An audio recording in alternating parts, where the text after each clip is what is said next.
Bonjour tout le monde. Alors, on est au cours des statistiques, le cours numéro 2. Et je vais vous parler aujourd'hui de la droite de régression avec la méthode médiane-médiane. Donc, je vous donne les différentes étapes à suivre pour pouvoir tracer l'équation de la droite de régression à l'aide de la méthode médiane-médiane. Donc, premièrement, lorsqu'on a notre table de valeurs, il faut ordonner les couples en ordre croissant par rapport à l'axe des X. Donc, on ne sépare pas les couples, on laisse les couples ensemble, puis on les met en ordre du plus petit au plus grand par rapport à l'axe des X. Si on a deux X, deux couples dont le X est la même valeur, ben on met le Y qui est plus petit en premier. Donc, ici, la table de valeurs était déjà ordonnée, donc il n'y a pas de travail à faire. Deuxième partie, on va devoir séparer le groupe en 3 données. Et là, il y a des règles à suivre parce que, vous voyez, là, ça ne va pas tout le temps se diviser par 3. Okay? Donc, il faut s'assurer que le premier groupe puis le dernier groupe ont le même nombre de données. Puis le groupe qui est dans le milieu, ben, il y a une donnée de plus ou une donnée de moins que les deux autres. Donc, pour l'exemple ici, là, j'avais 6, 7, 8 données, donc j'ai un 3, 2, 3. Je vais vous donner un petit truc pour pouvoir trouver rapidement il y a combien de données dans le premier puis le troisième. Okay? Donc, je vais aller sur cette diapo-là et je vais donner 3 exemples. Le premier, c'est l'exemple où c'est simple quand ça arrive juste. Hein? Donc, 33, je le divise par 3. Ça fait 11 quand ça arrive pile, donc ça veut dire qu'il va y avoir autant de données dans chacun des 3 groupes. Dans le groupe 1, dans le groupe 2, dans le groupe 3. Maintenant, quand ça arrive pas juste, par exemple 25, vous faites 25 divisé par 3. Ça fait 8 et 1 tiers, ou 8,3 périodiques si vous voulez. Arrondissez le nombre qui est ici, à l'unité près. Donc, si je l'arrondis, ça me donne 8. Le nombre qui est arrondi, c'est le nombre qu'on va retrouver dans le premier puis dans le troisième tout le temps. Vous l'arrondissez. Ça me donne un nombre entier, une fois arrondi, 8, 8, 8. Et automatiquement, ce qui va rester, c'est ce qui est dans le milieu. Donc, pour le trouver, 25 moins 2 fois 8, qui donne 9. Donc, c'est 9 qui va ici. Mais vous voyez, un de plus que les deux autres, c'est correct. Ça peut être un de plus ou un de moins. Peu importe, ou le même. Mais voilà, une de ces 3 possibilités. Maintenant, si je le fais avec 17, je divise par 3, 5 et 2 tiers, qui me fait 5,67 si j'ai le mot décimal. Arrondi, ça me donne 6. 6, ça veut dire que je vais avoir 6 dans le premier, puis dans le troisième groupe. Donc, pour celui-là, 17 moins 2 fois 6, donc 17 moins 12 qui me donne 5. Donc, je vais avoir 6, 5, 6. Donc, si je reviens à ce que j'avais, donc j'avais 9, pas 9 données, mais j'avais 8 données. 8 divisé par 3, ça me donne 2,67. Arrondi 3. C'est pour ça que j'ai 3 dans le premier, 3 dans le deuxième. Je sépare, il m'en reste 2 dans le premier, 2 dans le deuxième. Donc, maintenant, une fois que j'ai fait ça, plutôt que l'autre étape, on va devoir trouver 3 couples. Et là, pour trouver les couples, contrairement à la méthode de Maillard, je ne vais pas trouver la moyenne. Je vais plutôt, c'est pas pour rien qu'on appelle cette méthode-là médiane, c'est parce qu'on va prendre la médiane. Puis la médiane, c'est quoi? C'est la donnée qui est au centre. Donc, quand j'ai un nombre impair de données, ça va bien. Je prends celle qui est dans le milieu. Donc, par exemple, ici, 6. Mais quand j'ai un nombre pair de données, bien là, je vais prendre les 2 du milieu. Et là, ici, j'en ai juste 2. Là. Mais si je n'avais eu 8 dans le deuxième groupe, ben, j'aurais pris juste les 2 du milieu. Puis avec les 2 du milieu, je calcule la moyenne des 2 du milieu. Je ne peux pas prendre la donnée du milieu parce qu'il n'y en a pas. Donc, mais je prends les 2 du milieu, je fais la moyenne de ces deux-là qui me donne la médiane du groupe 2, qui est 14. Puis ici, la médiane du groupe 3, c'est la donnée qui est dans le milieu, c'est 22. Je fais le même travail en Y. Donc, vous voyez en Y, 2, 5, 7, la donnée du milieu, c'est 5. Donc, les 2 du milieu, encore une fois, j'en ai juste 2, donc je prends les 2 du milieu, je fais la moyenne des 2. 6 et 10, si je fais la moyenne, ça me donne 8. Maintenant, dans le troisième groupe, si je prends la donnée du milieu, 21, pourtant c'est 17, pourquoi? C'est parce qu'une fois que mes groupes sont faits, une fois que j'ai fait mes groupes et que je les ai séparés, j'ai séparé ma table de valeurs en 3 données, les données à l'intérieur du troisième groupe, ici en Y, il faut que je les ordonne pour pouvoir trouver la médiane. Hein, parce que la médiane ici, c'est la médiane entre 14, 21 et 17. Donc, c'est 17 en réalité qui est comme la donnée médiane de l'ensemble des nombres qui sont là. Donc, il ne faut pas que j'ordonne les valeurs de Y au complet dans la table de valeurs. Non, non. Je sépare en 3, puis une fois que c'est séparé en 3, à l'intérieur de mon groupe, là, je vais mettre ça en ordre pour la partie à Y. Donc, une fois que ça c'est fait, ça génère 3 points, qu'on va appeler les points M1, M2, M3. M1, c'est le groupe 1, 6, 5. M2, c'est le groupe 2, 14, 8. 22, 17 pour M3. Maintenant, qu'est-ce que je fais avec ça? Je vais commencer par trouver ce qu'on appelle un point P. Et ce point P-là, on le trouve comment? En faisant la moyenne des 3 points M1, M2, M3. Donc, pour le X du point P, je fais la moyenne des valeurs en X de chacun des points M1, M2, M3. Donc, vous voyez, 6, 14, 22. Je fais la moyenne, ça me donne 14 directement.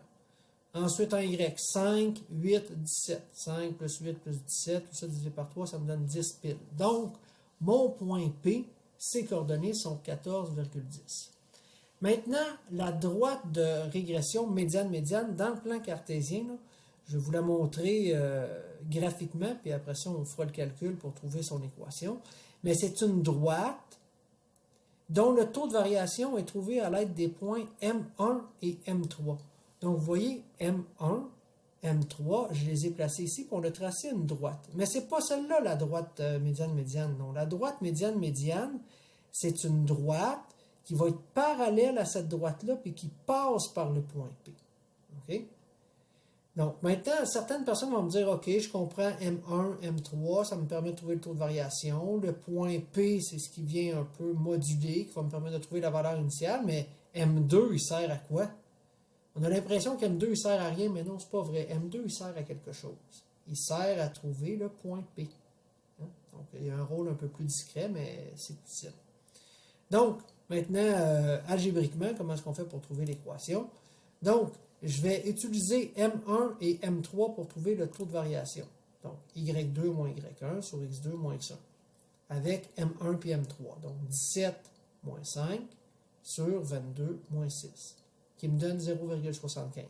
Maintenant, pour trouver la valeur initiale, je prends mon équation, y égale à x plus b avec un a qui vaut 0,75 et je vais remplacer x et y par les coordonnées d'un couple, pas n'importe lequel. Il y en a juste un que je peux prendre. Pas M1, pas M2, pas M3, pas un couple de la table de valeurs. Non, seulement P. Tout le temps P, seulement P. P. Donc, je remplace x et y par leur valeur. Donc, 0,75 fois 14, ça me donne 10,5. Je vais faire moins 10,5 de chaque côté, ce qui me donne un B de moins 0,5. Donc, l'équation de la droite médiane-médiane, elle est là. Y est égal à 0,75x moins 0,5. Maintenant, petit combat. Quelle méthode est la meilleure, jeu de mots, est la meilleure entre la méthode de Mayer et la méthode médiane-médiane?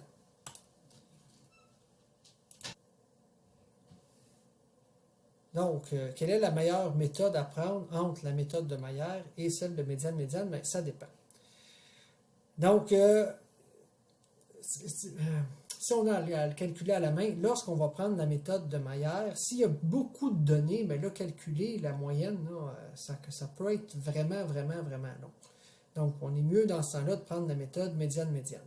Par contre, s'il y a très peu de données, comme par exemple, si on a une dizaine, une quinzaine de données, bien, médiane-médiane, il y a comme 3 points à trouver, M1, M2, M3, calculer le point P. Il y a comme plus d'étapes que la méthode de Mayer, donc c'est un petit peu plus long. Donc, dépendamment du nombre de données, il y en a une qui est meilleure que l'autre. L'autre chose auquel il faut faire attention, lorsqu'on prend la méthode médiane-médiane, cette méthode-là nous permet elle n'est pas affectée lorsqu'il y a des points aberrants.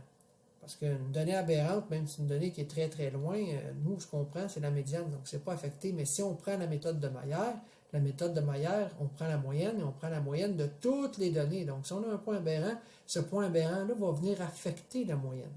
Donc, la méthode de Mayer est beaucoup plus sensible au point aberrant que la méthode médiane-médiane. Donc, si on a une donnée aberrante, c'est beaucoup mieux de prendre la méthode médiane-médiane. Maintenant, un petit exemple pour mettre en pratique ce qu'on a vu là, au niveau de la droite de régression avec la méthode médiane-médiane. Donc, On vous demande de tracer la droite et de trouver son équation, de faire une estimation si x vaut 30 et puis de nous parler de la fiabilité du résultat. Donc, dans la méthode de médiane-médiane, on commence par regarder si les données sont en ordre croissant. Oui, c'est fait. Maintenant, il y a combien de données? 1, 2, 3, 4, 5, 6, 7, 8, 9, 10, 11. 11 données.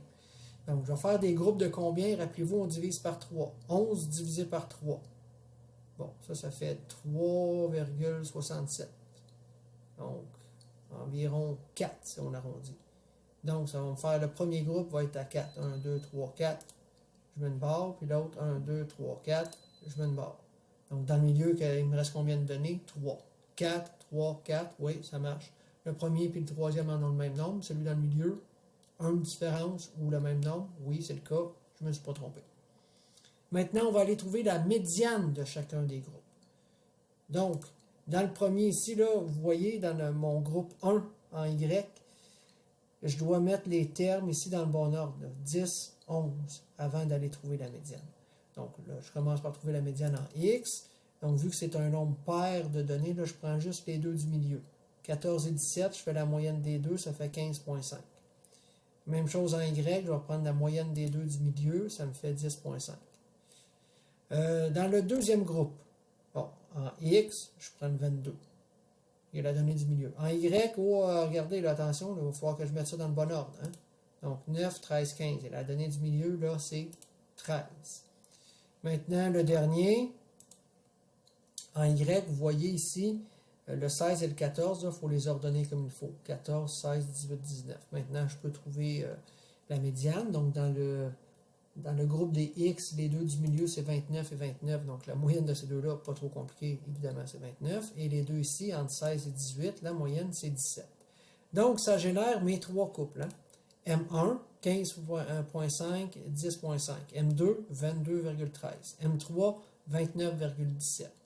Une fois que j'ai ça, je vais aller calculer le point P qui est la moyenne de ces trois points-là. Donc, le X du point P, le X de chacun des points, donc 15,5, 22 et 29. Donc, si je fais la moyenne, c'est environ 22,17. Et pour le Y, je fais le même calcul avec les valeurs en Y, 10,5, 13 et 17, environ 13,5. Maintenant, les coordonnées du point P, je peux les écrire, 22, 17 et 13,5.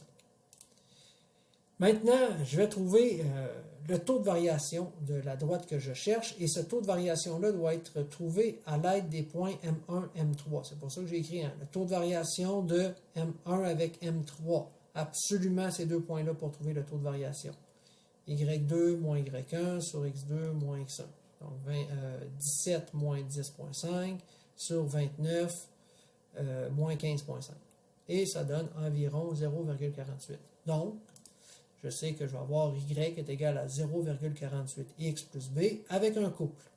Pas n'importe quel couple. Pas M1, pas M3, pas M2, pas un point de la table de valeur. Non, avec P tout le temps. P, le point P. Donc, je remplace X par 22,17 puis Y par 13,5. Je fais le calcul. 0,48 fois 22,17, ça donne 10,64. Et en soustrayant cette quantité de chaque côté, j'obtiens que B vaut 2,86. Ce qui me donne ma règle finale qui est Y est égal à 0,48x plus 2,86. Maintenant, j'ai répondu à la question A pour déterminer l'équation. Il me reste à tracer la droite. Donc, pour la tracer, la droite, là, une des façons de faire, c'est qu'on peut aller placer les points M1 puis M3 tout de suite dans le plan cartésien.